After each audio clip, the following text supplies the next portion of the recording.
இந்த வந்துட்டாரு. பூஜை ஆரம்பிச்சிருவாங்க. அம்மா பூஜை ஆரம்பிச்சிடலாங்களா? தாராளமா ஆரம்பிக்கலாம். நாங்களா ரெடி தான். ராஜிமா, மாமா ஆமா இல்ல விஜய் இல்ல கும்பாபிஷேக கலச பூஜையை நல்ல நேரத்துல ஆரம்பிக்கணும்ல. நீ போய் கூப்பிடு. போன் பேசிட்டே போனாரு. சரி போ. மாமா, நாங்க இப்ப கோயிலுக்கு வந்திருக்கோம். அது மேக்ஸிமம் 2 நாள்ல வந்துருவோம். அது வரைக்கும் நீங்க மேனேஜ் பண்ணுங்க, சரியா? ஓகே, சரிங்க. மாமா, அங்க எல்லாரும் பூஜைக்கு வெயிட் பண்ணிட்டு இருக்காங்க. இங்க என்ன பண்ணிட்டு இருக்கீங்க? ஒண்ணு இல்ல, ஒரு ஆபீஸ் கால். சரி வாங்க போலாம். போ. என்ன விஜய்? ஒண்ணு இல்லக்கா, ஒரு சின்ன ஆபீஸ் கால். இதோ தம்பியே வந்தாச்சே. சாரி, ஒரு முக்கியமான கால். அத அவாய்ட் இதுல என்ன பண்ண. தம்பி ஆரம்பிச்சிடலாமா? எனக்காக வெயிட் பண்ணிருக்க வேண்டாமே? என்ன தம்பி இப்படி சொல்லிட்டீங்க? உங்க அக்கா நீங்க இல்லாம செய்ய விட்டுருவாங்களா? அது முறைதான் ஆகுமா? கலச தண்ணி எடுத்து கொடுத்துட்டா பூஜையை ஆரம்பிச்சிடலாம். அம்மா, நீங்க உங்க கையால எடுத்து கொடுங்கம்மா.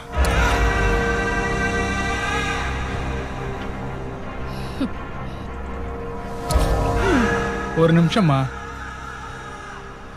நான் ஒன்னு சொல்றேன், நீங்க தப்பா நினைக்க கூடாது. விஜய் தம்பியும் அவங்க வீட்டம்மாவும் கல்யாணம் பண்ணி முறையா இங்க வந்திருக்காங்க. தம்பதியா சேர்ந்து அவங்க எடுத்து கொடுக்கட்டும். அதானே அம்மனுக்கு செய்யக்கூடிய சரியான முறையே.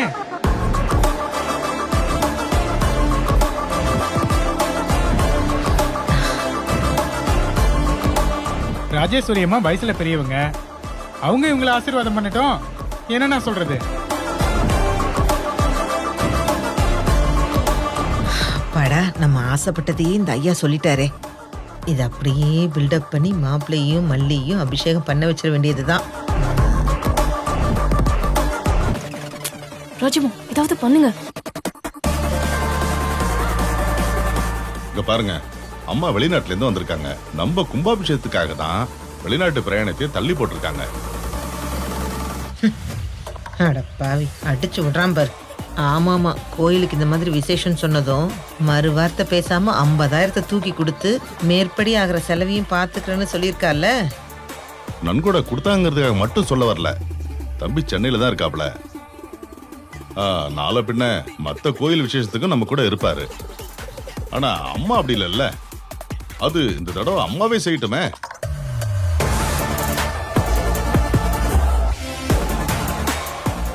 இந்த ஆவுட முட்டா பையன் ராஜசுரிய பண்ண வைக்காம விடமாட்டான் போல இருக்கே. கல்யாணம் முடிஞ்சு மாப்பிள்ளை தம்பியும் மல்லியும் தடவை கோயிலுக்கு வராங்கன்னு சொல்லியிருக்கேன். அப்படி இருந்து இவன் ராஜசுரிக்கே சப்போர்ட் பண்ணிட்டு இருக்கானே. அக்கா, தர்மகர்த்தா சொல்ற மாதிரி நீதான் கலசத்துக்கு அபிஷேக தண்ணியை எடுத்து கொடுக்கணும். கொடுக்கா. அப்படியெல்லாம் இல்ல மாப்பிள்ளை தம்பி.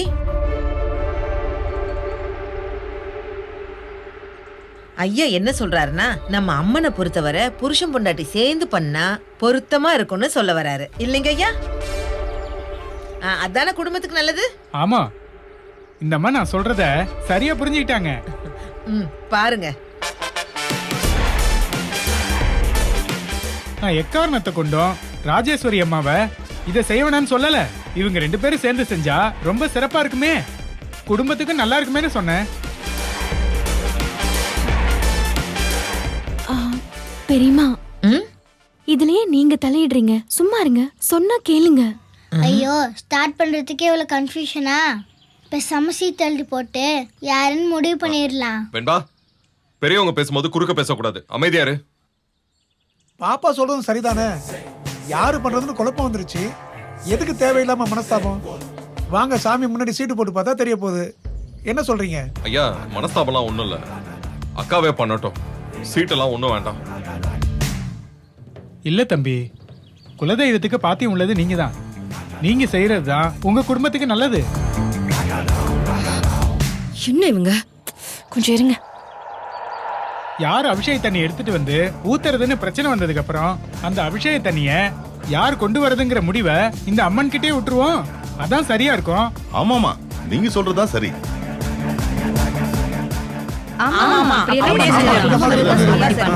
இருங்க இருங்க ராஜிமா.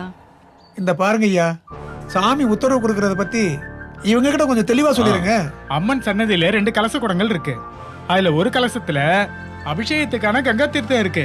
ராஜேஸ்வரி அம்மாவும் சரி, விஜய் தம்பியோட வீட்டுக்கார அம்மாவும் சரி, நேரா அம்மன் சன்னதிக்கு போங்க. அம்மனை மனசார நல்லா வேண்டிக்கிட்டு அங்க இருக்கிற கலசங்கள்ல ஆளுக்கு ஒண்ணு எடுத்துட்டு வாங்க. யாரு அபிஷேகம் பண்ணணும்னு அந்த அம்மன் ஆசைப்படுறாளோ அவங்க கையாலேயே அந்த கங்கா தீர்த்தத்தை எடுக்க வைப்பா. யார் கையில கங்கா தீர்த்தம் இருக்கோ அவங்க தான் கும்பாபிஷேக கலசத்துக்கு அபிஷேகம் பண்ணணும். பெரியம்மா எதுக்கு இதெல்லாம்? அவங்களே பண்ணட்டுமே. ஏய், வாயை மூடிட்டு கம்மன் இரு. இத நீயோ நானோ முடிவு பண்ணல. இது சாமி விஷயம். நீ கொஞ்சம் அமைதியா இரு. நடக்கிறபடி நடக்கட்டும். மல்லிமா, ஆல் தி பெஸ்ட். நான் சாமி கிட்ட ப்ரேயர் பண்றேன். நீங்க தான் ஊத்த போறீங்க. அம்மன் சன்னதிக்கு போய் கலசத்தை எடுத்துருவாங்க. அம்மனோட சித்தப்படியே எல்லாமே நடக்கும். போயிட்டு வாங்க. மல்லி வா. நானும் வரேன். சரிடி செல்லம், வா போலாம். ஆ. ராஜிமா வாங்க.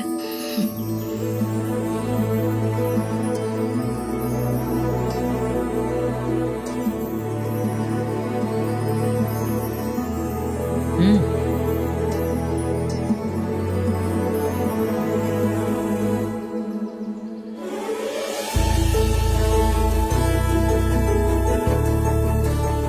மல்லிப்புள்ள, சாமியை நல்ல மனசுல நினைச்சுக்க.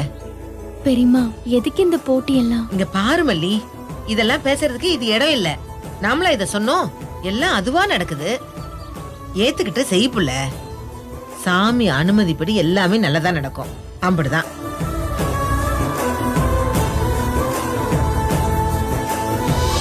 இவதான் சாமி கும்பிடுவாளா? நீங்களும் சாமிய நல்ல மனசுல நினைச்சுக்கிட்டு வேண்டிக்கோங்க. அபிஷேக தண்ணிய நீங்க மட்டும்தான் எடுக்கணும்.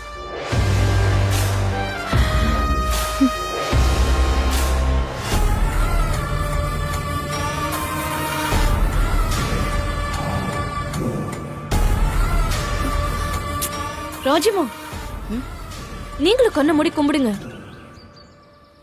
இவ வேற படுத்துறா. அம்மா தாயே, ஏதோ ஒரு வகையில நீ அவளை அவ புருஷன் கூட சேர்த்து வைக்கணுமா. உன்னதான் மலை போல நம்பி இருக்கேன். நான் எவ்வளவோ செஞ்சு தோத்து போய் நிக்கிறேன். அவளை கைவிட்டுறாத தாயே.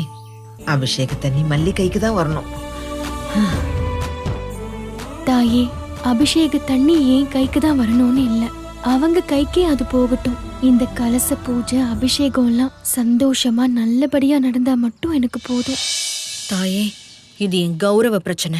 உன் கோவில் திருப்பணிக்கு நான் இன்னும் 1 லட்சம் டொனேஷன் தரேன். அபிஷேக தண்ணி என் கைக்கு தான் வரணும். மல்லி, எல்லாம் நல்லதா தான் நடக்கும். அம்மனை மனசுல நினைச்சுக்கிட்டு நீ முதல்ல அபிஷேக தண்ணியே எடு. எப்படி எப்படி? ஆ? இவ வேண்டான்னு ஒதுக்கி வச்சத எங்க ராஜிமா எடுக்கணுமா? மல்லி, உன் தராதரம் என்னன்னு நீ தெரிஞ்சு நடந்துக்க. பொது இடம்லாம் பார்க்க மாட்டேன். அசிங்கமாயிட சொல்லிட்டேன். என்ன பிள்ளை? என்ன ஊர்ல இல்லாத அதிசயம்? அபிஷேக தண்ணியன் உங்க கைக்கு வரணும்னு எழுதியா இருக்கு? சாமி நினைச்சதை யாராலையும் தடுக்க முடியாதுமா. ஆமாமா, உங்களுக்கு சேவை செய்யறதுக்கு அந்த சாமி என்ன நீங்க வச்ச ஆளா? யாரை எங்க வைக்கணும்னு அந்த சாமிக்கு தெரியும். அதான் பொறப்புலயே மரியாதை தானா கிடைக்கிற இடத்துல நான் இருக்கேன். நீங்க மரியாதைய யாசகம் கேட்டு வாங்குற இடத்துல இருக்கீங்க.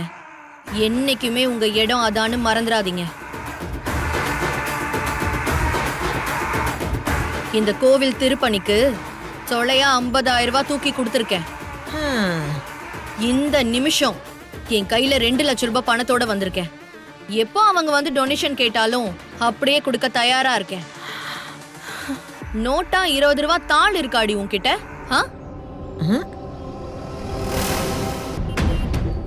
நீ ஏன் கூட போட்டி போடுற?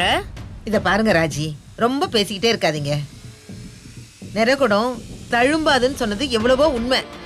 எங்க மல்லி எப்படி இருக்கான்னு பாருங்க. பாருங்க, நீங்க பாருங்க. பார்த்தாச்சும் நீங்க கத்துக்குங்க. பெரியம்மா சும்மா இருங்க.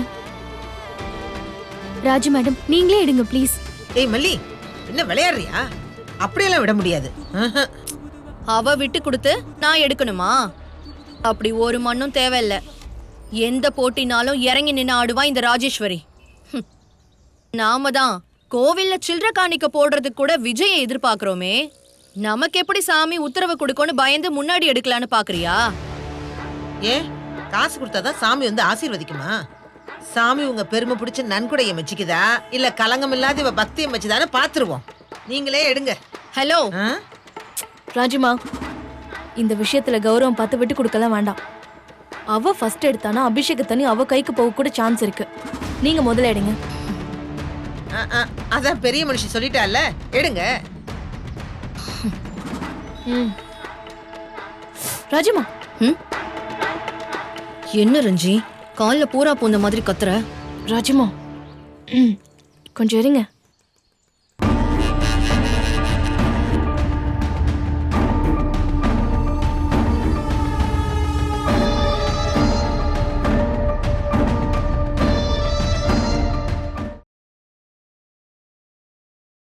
இந்த வீடியோ உங்களுக்கு பிடிச்சிருந்தா லைக் பண்ணுங்க, ஷேர் பண்ணுங்க, காமெண்ட் பண்ணுங்க. மறக்காம சரிகமா டிவி ஷோஸ் தமிழுக்கு சப்ஸ்கிரைப் பண்ணுங்க.